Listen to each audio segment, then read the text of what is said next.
朋友们，臣服究竟是什么？为什么说它是一个人觉醒的开始？关于臣服呢，很多人都有不小的误解，那就是觉得它代表了投降、卑微等等。如果真的是这样的话，我们为什么还说它是觉醒的开始呢？其实，臣服呢，在字面上的意思，我们可以说是允许、接受、接纳。佛家呢，也有一个词语能很好的表达，叫做交托。经典里面有一个词语叫做舍命交托，就是不去执着。从道家的角度来看，也有一个词语去概括，叫做无为。这个在我们的内容中出现的也比较多了，无为而无不为，对吧？臣服呢，在不同的教派里会有不同的文字来表达，但是大道至简，万法归一。无论我们通过什么样的语言来去表达臣服，臣服最终的意思是不会变的。今天呢，我们就从真相的角度去讲一讲臣服究竟是什么。臣服是什么呢？臣服首先是要接纳你只是一个梦境角色。我是谁？这是一个千百年来的话题，是每一个人从生到死不停求证、不停探索的话题。我的名字，我的职业，我的背景，我的性别，我的家庭，我的财富，我的经历，我的目标，我的人生观、世界观、价值观。你人生从生到死这几十年的光阴里，你不停地在建立的，不停地在解析的，不停地在探索的，说白了就是一个我字，对吧？你可以说是这些经历共同构建了一个你，你也可以说是我建立在这些条件之上。正因为有了这些东西在，才有了一个我存在。所以我们说臣服首先是接纳你只是一个梦境角色。这句话要表达什么呢？就是这个我是建立在一切条件之上的。我们可以看一看刚才所列举的一切，我的东西，我的背景，我的性别，我的经历，我的目标，我的家庭，这一切其实都是条件，在这些条件之上才有了一个立体的我在。也就是说，一切都是因缘和合产生的条件，这些因缘和合产生的条件建立了一个我。所以围绕着我所建立的背景也好，经历也好，从佛家的角度来看，都是没有自性的，是虚妄不实的。或者说用一个更好理解的词来概括，就是都是影像，都是电影的情节，都是生生灭灭的。人生是无常的。为什么是无常呢？因为这些东西没有一样是真实存在的，它们借由一些条件产生，然后借由一些条件结束。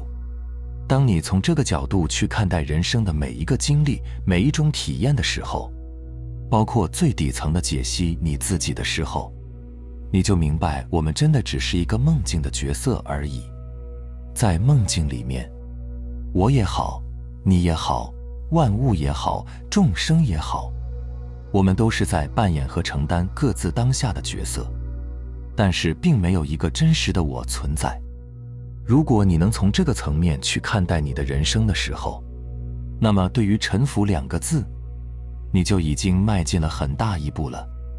如果你真的理解这个，那么在实修过程中你会少很多的困惑，少很多的纠结。好，这是第一点我们讲到的。接下来第2点，如何臣服呢？如何臣服是一门大学问。古往今来，写关于如何臣服的书千万本都有了，但是真正的做到呢，却是很难的。因为在日常生活中，我们很容易会进入一个误区。举个例子，我们说要做到臣服，要做到允许一切发生。那好，如果你的爱人夜不归宿，你臣服，允许；孩子撒泼打闹，你臣服，允许。那么这种所谓的臣服，你开心吗？你的内在没有对抗吗？你的内心平静吗？我们说臣服能让我们不再痛苦烦恼，那这种臣服让你不再痛苦和烦恼了吗？所以大家有没有发现，此等臣服只是迫不得已，此等臣服只是万般无奈，此等臣服只是没有办法，此等臣服只是自唱自嗨。那怎么办呢？就是我们要明白一个真相，外面本来就没有什么需要我们臣服的。我们之前有讲过，臣服不是向生活中发生的内容臣服，不是向头脑中的那些想法和概念臣服，也不是向生活本身臣服，而是向自心臣服，向来自内在深处的觉臣服，向内在深处的自性佛性臣服，像老子所说的那个玄之又玄的道臣服，像王阳明所说的那个良知臣服。就是这个我是一个虚幻的角色，但是这个我所臣服的对象是如如不动的，就是这个臣服就是把你自己完全交托给他。很多人在修行中呢，都会有一个卡点，就是没有把自己完全交托给自己的内在，还是在小我里面修。这个小我指的是什么？指的是你的信念，你的各种各样的认知。就是在梦境的角色里面，你有贪嗔痴慢疑，你有各种欲望和诉求。当你困在你的信念和认知里的时候，痛苦烦恼自然无穷无尽。外面的一切都是因缘聚合，当下必然会呈现出来的。就像你拿一个砖头砸了一下自己的脑袋，这个时候很疼，你还需要允许你疼吗？你非常明白，这个疼是来自于你右手拿了一块砖砸在了脑袋上。所以只要你不明白这是任何人都不可能改变的果，你就越臣服越难受。因为你在臣服的时候，你心里仍然会有一个期待，爱人一定要早点回来，孩子以后一定会听话点。你有没有发现这是矛盾的？就是你越臣服你越难受，因为你不是真臣服。我之前和大家讲要放下期待，其实期待是什么？期待是信念系统里才有的东西，就是你在不自觉的过程中，又让自己回到了二元对立里面，又让自己回到了各种各样的执着和挣扎里面。这个执着和挣扎就是你的自我。所以我们说臣服是向你内在的自心臣服，向那个自性、佛性、良知臣服。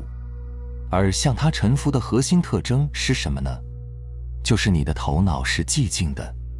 这个寂静不是无念，寂静是无为。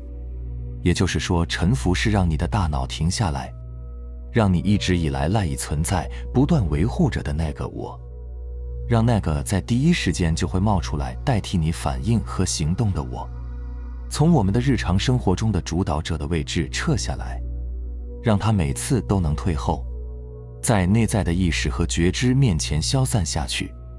这个时候，那个真正的你才能醒过来。举个例子，比如你个子很低，那如果让你强行接纳你个子低，你心里能开心吗？所以这时候臣服是没有低也没有高，低和高是在世俗里面的二元分别，是大家的一个评判。但从内在里面来讲，没有低也没有高，完全没有高低的二元对立。给我一个什么样我就活成什么样，给我一个多高的个子，我就活出一个多高的个子。这个时候没有强行的允许和接纳，这就是臣服。就像我们经常能听到有人说要接受自己的不完美，但是你都定义了一个不完美了，你还怎样平静地去接纳呢？对不对？这时候的臣服不是接受不完美，而是没有完美和不完美。凡是你强迫着自己去允许、去接纳的，那内在一定会有一个不允许、不接纳的东西在里面，试图想通过允许来催眠自己。总之，当你明白这个世界一切都是无常的，当你不再依赖头脑对于好坏的判断，当你对生命的如是说是的时候，臣服就变得容易多了。你可以从自己的角色跳出来看整个人生，整个生命体验。你会发现每一个人的生命体验都是独一无二的，没有哪种更好，哪种不好。然后你继续与人交往，参与各种体验和活动，但是不再有小我的贪婪与恐惧。你完全清醒，头脑不再以任何方式给当下贴标签，真正做到允许自己，允许他人。这种内在不抗拒的状态将会把你带入无限的宁静之中。明白了吗？好了，非常感谢你能看到这里，希望能对你有所触动和启发。我们下期再见。